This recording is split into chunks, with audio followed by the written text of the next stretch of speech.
हिंदी में यूपीएससी की तैयारी से संबंधित प्रोग्राम्स को देखने के लिए सब्सक्राइब करें study IQ IAS Hindi. Hello, जय हिंद आप सभी को। मैं Vineet Tiwari, faculty of CSAT, आपका स्वागत करता हूं स्टडी IQ IAS हिंदी के यूट्यूब चैनल पर। एक बार सभी लोग कमेंट करके बताइए कैसे हैं आप सभी। और आप लोग के लिए एक बेहतरीन इन्फॉर्मेशन है और बेहतरीन अनाउंसमेंट भी है। ओके, इन्फॉर्मेशन ये है कि मार्च एंड तक आप मार्च एंड सेल चल रहा है स्टडी IQ के प्लेटफॉर्म पर, और हमारे अगर प्रीलिम्स इंटरव्यू तक के बैच में आपको इनरोल करना है, ओके, तो इसमें आपको बेहतरीन डिस्काउंट के साथ ही इस बैच में आप इनरोल कर पाएंगे, क्योंकि ये मार्च एंड सेल चल रहा है। और अगर आप प्लेटिनम बैच की बात करें तो यदि आप VT लाइव कोड का इस्तेमाल करेंगे तो आपको मात्र 26,999 में ये बैच मिल जाएगा। ओके, बैच की कुछ खासियत बता दूं कि प्रीलिम्स और मेंस रेजिडेंशियल प्रोग्राम है, यानी कि आपको प्री और मेंस में भी रेजिडेंशियल प्रोग्राम, प्री क्वालिफाई करेंगे तो मेंस रेजिडेंशियल प्रोग्राम था ही, अब प्रीलिम्स रेजिडेंशियल प्रोग्राम भी इसमें इंक्लूड कर दिया गया है। एक और बात, प्रीलिम्स क्वालिफाई करने के बाद पूरी फीस वापस हो जाएगी, मतलब जो ये फीस आपकी लगेगी जैसे ही आप प्रीलिम्स क्वालिफाई करते हैं तो ये पूरा का पूरा आपको वापस हो जाएगा, यानी कि फ्री ऑफ कॉस्ट हो जाएगा। उसके बाद से एक एडिशनल बेनिफिट और मिलेगा आपको कि मेंस की तैयारी भी फ्री ऑफ कॉस्ट हो जाएगी। हमारे सेंटर पे आके आपको प्रिपरेशन करने का मौका मिलेगा। इसमें आपको इंटरव्यू गाइडेंस प्रोग्राम भी मिलेगा, मतलब बहुत सारी फैसिलिटी के साथ ये बैच आया है। इंटरव्यू गाइडेंस प्रोग्राम यहाँ है, देख लीजिए। और एक और मज़ेदार बात है कि यदि आप मासिक मंथली टॉप परफॉर्मेंस कर रहे हैं तो आपको 11,000 जीतने का मौका भी है। एक और इसमें धमाकेदार बात कि यदि आप VT लाइव कोड के साथ इस्तेमाल करते हैं, इस बैच में ज्वाइन करते हैं तो मात्र 26,999 में मिल जाएगा। और CSET इसमें इंक्लूड रहता है इस बैच में, तो आपको CSET की भी टेंशन लेने की जरूरत नहीं, इसी में आपको मिल जाएगा। फिर आपको मेंटोरशिप मिलेगा और बहुत सारे फायदे के साथ। सबसे इंपॉर्टेंट बात कि ये ऑफर केवल वैलिड है 31 मार्च, तो 31 मार्च से पहले पहले इस बैच में इनरोल कर जाएं। और एडमिशन की अंतिम तिथि तो वैसे भी 31 मार्च है। ओके, तो ध्यान रहे इससे पहले पहले आप इसमें इनरोल हो जाएं। ओके, और चलिए आज की क्लास में मैं आपको कुछ इंपॉर्टेंट फैक्ट बता रहा हूँ कॉम्प्रहेंशन के बारे में, कि कॉम्प्रहेंशन को अटेम्प्ट कैसे करना है, प्रैक्टिस कैसे करनी है। ठीक है, तो देखिए आज केवल कॉम्प्रहेंशन के बारे में बात करते हैं। ज़्यादा लंबी वीडियो नहीं होगी, 5 से 6 मिनट की वीडियो होगी। इसमें आपको बता दूंगा कि अभी जितना समय बचा है इसमें कैसे इसको कैसे यूटिलाइज करें और कॉम्प्रहेंशन की कैसे प्रिपरेशन एक नेक्स्ट लेवल पर लेके जा सकते हैं। ठीक है, कॉम्प्रहेंशन में कैसे हम मैक्सिमम स्कोर कर सकते हैं। तो देखिए, कॉम्प्रहेंशन का सीधा फंडा है। ई कॉम्प्रहेंशन एक्चुअली ऐसा पार्ट है कि इसमें हम कुछ पढ़ नहीं सकते। कहने का मतलब इसमें हम कोई कॉन्सेप्ट नहीं होता, कोई ऐसा नहीं है कि आपको कुछ जैसे मैथ्स जैसे मैं सिखा दूं। ओके, कुछ बातें तो हैं, कुछ बातों का ध्यान रखना पड़ता है, कुछ ट्रिक्स हल्की फुल्की सिखा देता है आदमी कैसे क्वेश्चंस को अटेम्प्ट करना है। बाकी ये पूरा का पूरा प्रैक्टिस पे डिपेंड करता है। ओके, और कॉम्प्रहेंशन आपको पता है कैसे आते हैं। कॉम्प्रहेंशन मान लीजिए आप GS पेपर 1 की तैयारी करते हैं, इसमें ज्योग्राफी की बात होती है, पॉलिटी की बात होती है, इकोनॉमी की बात होती है, साइंस टेक की बात होती है, इन्वायरमेंट की बात होती है। ओके, तो अलग अलग सब्जेक्ट्स की बात होती है, करंट मुद्दों की बात होती है, करंट अफेयर्स जिससे बोलते हैं। ओके, तो आपने देखा होगा कॉम्प्रहेंशन जो लिखा जाता है, जैसे मान लीजिए आप न्यूज़पेपर पढ़ते हैं ना, तो न्यूज़पेपर में आप एडिटोरियल भी पढ़ते होंगे और उसमें आप किसी न किसी राइटर की थॉट होती है। ठीक है, उसमें कोई राइटर बोला होता है। ओके, उसमें लिखा होता अपने थॉट्स। तो अब एक्चुअली होता क्या है कि वैसा ही कॉम्प्रहेंशन कुछ डिजाइन होता है। जैसे मान लीजिए कि कॉम्प्रहेंशन में कोई एक राइटर है, किसी एक मुद्दे को उठाया, मान लीजिए सपोज डेट ग्लोबल वार्मिंग को उठा लिया, सपोज डेट हो सकता है कोई रिसेंटली मुद्दा चल रहा होगा अच्छा खासा, मान लीजिए हीट वेव पे उठा लिया, हो सकता है साइंस टेक की कोई टेक्नोलॉजी पे बात हो रही है, हो सकता है इकोनॉमी में किसी बात हो रही है, या हो सकता है कोई जनरल मुद्दा भी हो सकता है। ओके, कुछ भी हो सकता है।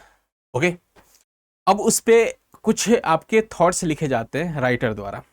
अब उसके अकॉर्डिंग हमें अपना परसेप्शन बनाना होता है। क्वेश्चन कुछ इस तरीके से पूछे जाते हैं कि इस प्रतिच्छेद को सर्वोत्तम रूप से प्रतिबिंबित, और ये हाल फिलहाल में पूछा जाने वाला सबसे ज्यादा क्वेश्चन है, प्रतिबिंबित करता है, रिफ्लेक्ट, इंग्लिश में से बोलेंगे कि रिफ्लेक्ट करता है। ठीक है, और उसके बाद से पूर्व धारणा के, जिसे एजम्पशन बोलते हैं, इसके भी क्वेश्चंस पूछे जाते हैं। ओके, तो एक्चुअली इसमें क्या होता है कि आपके क्वेश्चंस क्या पूछे जा रहे हैं इससे ज़्यादा मतलब नहीं होता है। अगर आपको कॉम्प्रहेंशन अच्छे से समझ में आ गया, किस बारे में लिखा गया है, उसमें अगर मान लीजिए लेखक ने कोई समस्या बताई है तो ठीक है, समस्या का क्या पॉइंट आउट किया है, मतलब किस कारण समस्या है, बस उसी कारण। जैसे मान लीजिए ग्लोबल वार्मिंग के बारे में बोला है ना, तो ये एक ऐसा है कि ये कई तरीके से होता है। मान लीजिए जैसे मान लो पुआल या पराली लोग जलाते हैं, इससे भी होता है। मैं बार बार कहता हूँ बच्चों को कि जो समस्या, कोई एक समस्या बताएगी, उस किस कारण हो रही है, बस उसी पे फोकस करना है। हो सकता है कि यहाँ पे और भी वाहन प्रदूषण होता है, उससे भी ग्लोबल वार्मिंग बढ़ता है। हो सकता है आपका मान लीजिए क्लोरोफ्लोरोकार्बन एसी के गैस से एसी से निकलता है, तो उससे भी होती है। लेकिन फिलहाल मुद्दा यह है कि लेखक ने किस पे फोकस किया। हो सकता है कि कार या वाहन के आपके वाहन प्रदूषण से, उससे अगर मान लो अगर उस पर फोकस किया है, तो हम यही मान के चलेंगे कि वही हमारा उसी पे फोकस किया गया, तो मतलब वही एक कारण हो सकता है। बाकी और भी आप बहुत सारी चीजें जानते हैं इसके कारण, लेकिन उन सबको इग्नोर करेंगे। तो कुल मिलाकर कॉम्प्रहेंशन करते समय एक बात का ध्यान रखिएगा ना आप, ओके, कि जिसके बारे में बोला गया है, जितना बोला गया है बस उतने पे ही फोकस करना है। उसके अलावा आपको ब्रह्मांड की जितनी सारी जानकारियां, उसको कॉम्प्रेशन अटेम्प्ट करते समय कहीं अलग रख लीजिएगा। नहीं तो अगर आप अपनी पुरानी जानकारियां यूज करेंगे तो 100% मैं गारंटी ले रहा हूं आपके बिहाफ पे कि आप गलत कर दोगे, ठीक है। तो उसमें कॉम्प्रहेंशन करते समय बस आप ऐसा समझिएगा कि मुझे कुछ नहीं आता, जो बोल रहा है यही सही बोल रहा है, ठीक है। मे भी कभी कभी हो सकता है आपके थॉट्स से वो विपरीत बोल रहा हो, कभी कभी व्यंग्यात्मक बोलते हैं, ओके, तो उसको भी ध्यान रखना पड़ेगा। तो किस परसेप्शन में लिखा गया है, किस सिचुएशन में लिखा गया, अगर इसको अच्छे से समझ गए किसी भी कॉम्प्रहेंशन को, तो आप इजीली उसके आंसर दे देंगे। भले वो एजम्पशन का हो सकता है रिफ्लेक्ट का हो, प्रतिबिंबित करने वाला हो, या हो सकता है कि निष्कर्ष निकाला जा सकता है, ये हो सकता है, या क्या मतलब कोई समस्या बताया गया तो समाधान के बारे में, ओके, समाधान के बारे में उसमें पूछा जाता है, तो उसमें भी कुछ ना कुछ आइडिया दिया होता है। तो कुल मिला के देखिए, बाउंड्री लाइन निर्धारण होती है कि कहां से कहां तक की बात हो रही है, उससे ज्यादा हम बाहर नहीं जाते हैं, ठीक है। कॉम्प्रहेंशन में नहीं जाना चाहिए भाई हर हाल में, ठीक है, बाउंड्री लाइन। अच्छा, अब मैं मुद्दे से भटकूंगा नहीं, कॉम्प्रहेंशन की इस पे क्लास लेके आऊंगा, बहुत अच्छी अच्छी क्लास लेके आऊंगा, ठीक है। उसमें भी और अच्छे से समझा दूंगा कैसे अटेम्प्ट करना है। फिलहाल मैं एक बार बता दूं कि कॉम्प्रहेंशन की प्रैक्टिस, मैं मुद्दे से भटक जाऊंगा कि मैं इस सेशन को ले रहा था, तो मैं बस इतना बताने जा रहा था कि प्रैक्टिस कैसे करें, कहां से करें, ओके। तो देखिए, मेरे समझ से देखिए, कॉम्प्रहेंशन हर साल 27 क्वेश्चन पूछते हैं, यूपीएससी पूछता है 27। अब 27 अगर लास्ट 10 ईयर का अगर डेटा उठाए ना, तो आपके 270 क्वेश्चंस होते हैं। अब डेली अगर आप मान लीजिए डेली आप 10 भी क्वेश्चंस कर रहे हैं, 10-12 कर रहे हैं, तब भी आपके 27 डेज लग जाएंगे, ओके। अगर आप ज्यादा कर रहे हैं, मान लीजिए 20 कॉम्प्रहेंशन अटेम्प्ट कर रहे हैं, तो आपको 14 डेज ऐसे लगेंगे आपको कॉम्प्रहेंशन अटेम्प्ट करने में। तो आप क्या करिए कि जैसे आप सबसे पहले कोई PYQ की बुक उठाइए। अगर स्टडी IQ की आपके पास है तो बेटर है, क्योंकि स्टडी IQ के बुक में बस सारे PYQ ही दिए हैं, ओके। PYQ उठाइए, और PYQ कहाँ से, तो 2024 का है, लेटेस्ट है, 23 का है, 22 का है, फिर 21 का है, 2020 का है। मतलब लास्ट 5 ईयर्स का ही सबसे पहले उठाइए, उसके बाद भी उठा सकते हैं, पहले लास्ट 5 ईयर का। अब यहां से स्टार्ट करिए, ओके, और करना स्टार्ट करिए, ठीक है।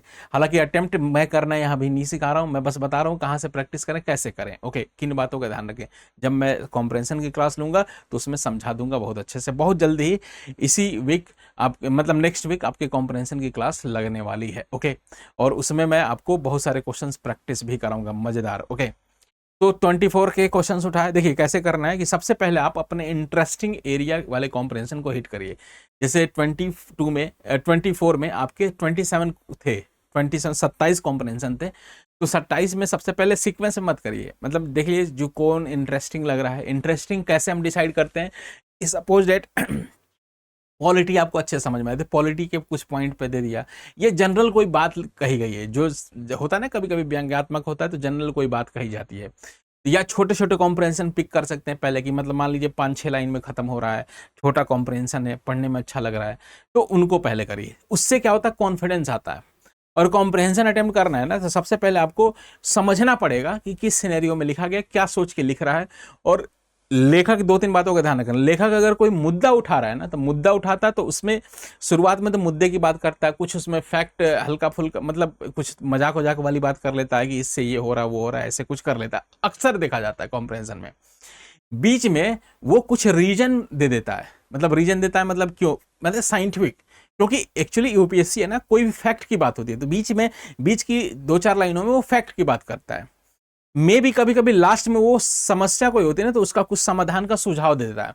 अब वो भी इनडायरेक्टली देता है, कॉम्प्रहेंशन में एकदम स्पष्ट नहीं लिखा होता है वो हर चीज, मतलब इनडायरेक्टली बोलता है। लेकिन आपको पढ़ने पे तो कुल मिला के ओवरऑल एक ही है कि अगर आप एक्सपीरियंस, अगर कॉम्प्रहेंशन को अच्छे से एक्सपीरियंस और फील कर लेंगे ना कि इस तरीके से कॉम्प्रहेंशन लिखा गया है, ऐसे हमें पढ़ना है, ऐसे समझना है, तो आप आसानी से इसको कर लेंगे। ठीक है, आसानी से आपके आंसर भी कोई भी क्वेश्चन उसमें पूछा जाएगा आप आसानी से बता देंगे। क्यों? क्योंकि देखिए यूपीएससी का कॉम्प्रहेंशन थोड़ा सा अलग होता है स्टेट कॉम्प्रहेंशन से, और भी क्योंकि उनमें स्टेट्स में क्या होता है ना कि जैसे कॉम्प्रहेंशन आप पढ़ रहे हैं ना तो उन्हीं में लाइंस मिल जाती हैं, लेकिन यूपीएससी में थीम बेसिस, थॉट बेस होता है कॉम्प्रहेंशन।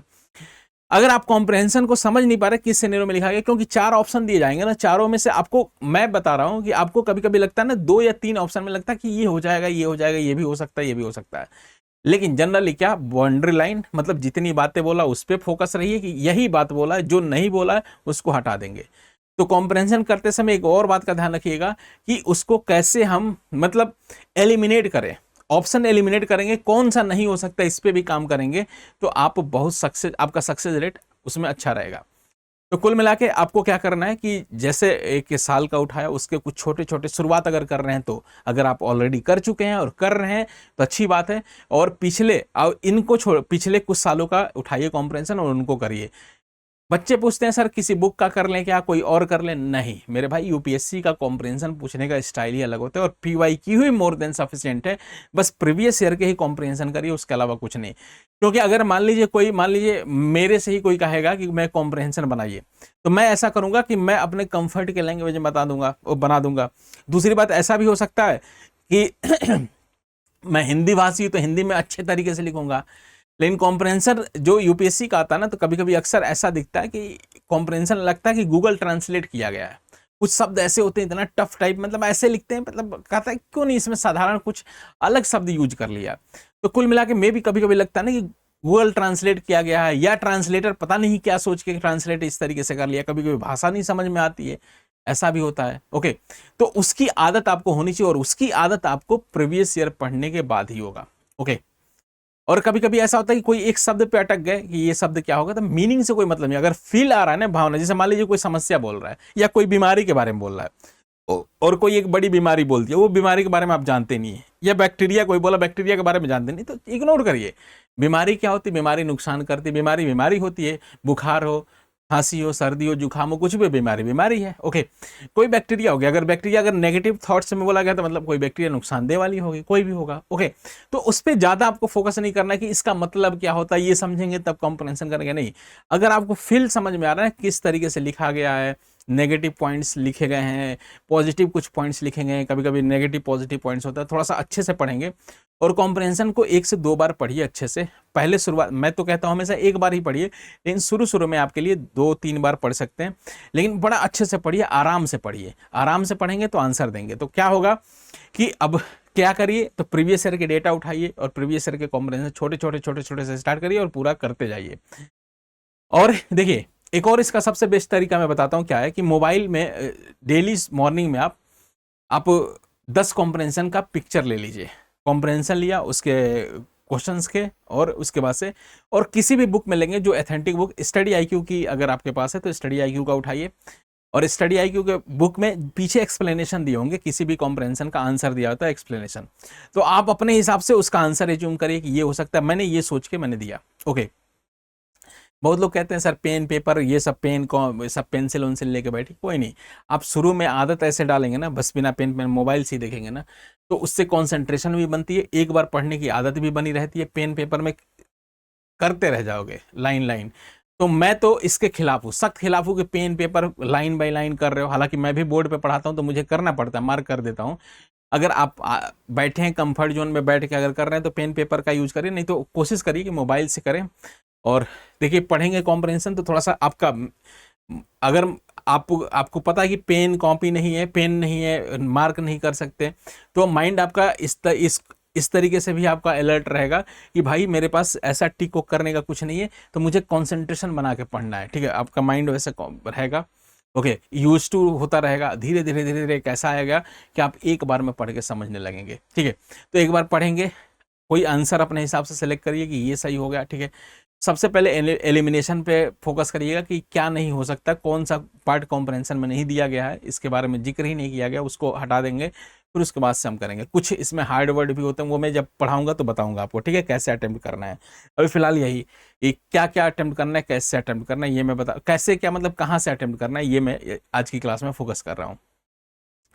तो करेंगे। फिर उसके बाद से जो बुक का एक्सप्लेनेशन है उसको एक बार देखेंगे। अगर आपका मैच कर गया आंसर, ठीक है, फिर तभी मैच कर भी गया तब भी एक्सप्लेनेशन देखेंगे, क्या मैं जैसे सोच रहा था वैसा ही इसमें लिखा गया है क्या, उसी तरीके से लिखा गया है क्या, उसी तरीके से। तो ऐसे थोड़ा सा थॉट्स बंद एक बार आपके डेवलप होते जाएंगे तो एक टाइम ऐसा आएगा ना, अगर आप लास्ट 10 ईयर का कॉम्प्रिहेंशन अटेम्प्ट कर लिए अच्छे से 2 बार, प्रीवियस ईयर के 2 बार अटेम्प्ट कर लिए, 2 से 3 बार, तो आपका ऐसा आएगा टाइम कि अगर 20 कॉम्प्रिहेंशन अटेम्प्ट कर रहे हैं तो मैं गारंटी ले रहा हूँ उसमें 17 तो सही होंगे, 17-18 सही हो जाएंगे। 100% एक्यूरेसी तो मैं भी नहीं मेंटेन कर पाता, ओके। हालांकि कॉम्प्रिहेंशन मेरी बहुत अच्छी है, लेकिन कभी भी देखिए ये ऐसा है ना कि इसमें थोड़ा सा वेरी करता रहता है। मैथ्स रीजनिंग में मैं 100% श्योर हूँ कि इसका आंसर यही होगा, इसका आंसर ये होगा, लेकिन कॉम्प्रिहेंशन में यूपीएससी के अकॉर्डिंग आंसर वेरी करता रहता है, तो वो थोड़ा सा एक रिस्क रहता है, ओके। तभी भी 100% आप अपनी तरफ से एक्यूरेसी मेंटेन करेंगे तो 1-2 का मार्जिन होता है, गलत हो सकता है, ऐसा चलता रहता है, ठीक है। तो उससे आप टेंशन फ्री रहिएगा, ठीक है। तो यही बातें हैं। बाकी कॉम्प्रिहेंशन की बहुत जल्दी क्लासेस लेके चलेंगे, प्रीवियस ईयर से करिए।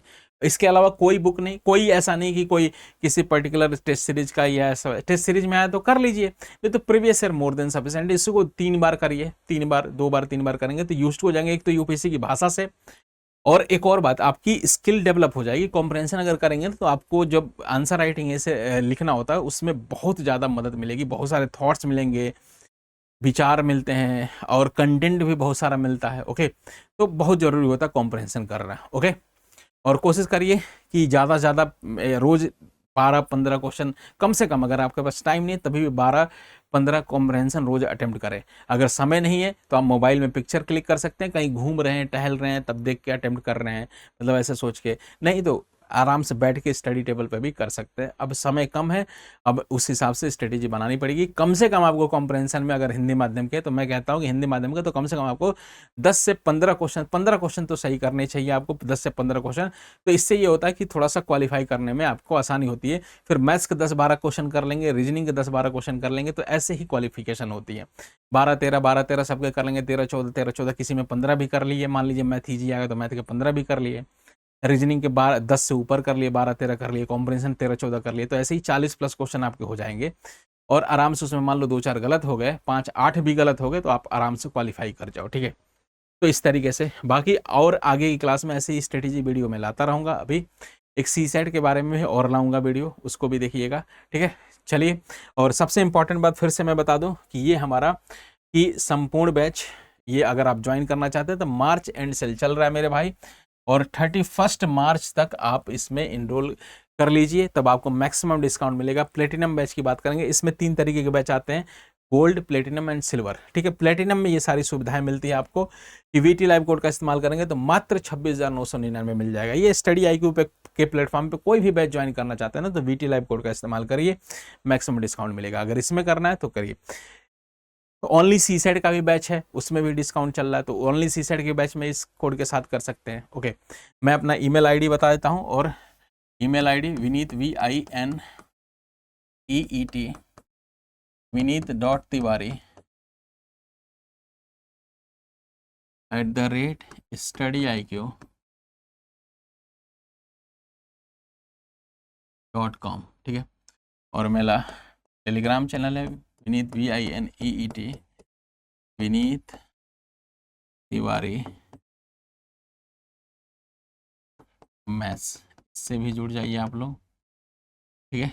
अपडेट्स मिलते रहते हैं। अगर कोई बैच में प्रॉब्लम होगी या कुछ भी आपको पूछना होगा बैच के बारे में भी, तो vineet.tiwari@studyIQ.com पे मेल कर लीजिए। SIP के भी बैच में आप एनरोल कर सकते हैं। ये डिस्काउंट चल रहा है SIP की 2025 में जो एग्जाम देना चाहते हैं उनके लिए लास्ट रिवीजन बैच है ये। VT लाइव कोड का इस्तेमाल करेंगे तो मात्र 3,999 में बैच मिल जाएगा 31 मार्च या उससे पहले पहले इसमें एनरोल कर लें। चलिए अभी के लिए इतना ही, मिलते हैं अगली क्लास में। ओके अच्छा, मेरी क्लासेस मैं बता दूं, मेरी क्लासेस होती है डेली CSET के बारे में, दोपहर 2:15 बजे से स्टार्ट होती है, तो डेली होती है इसी चैनल पे, तो उस क्लास में भी आप लोग जुड़े रहें।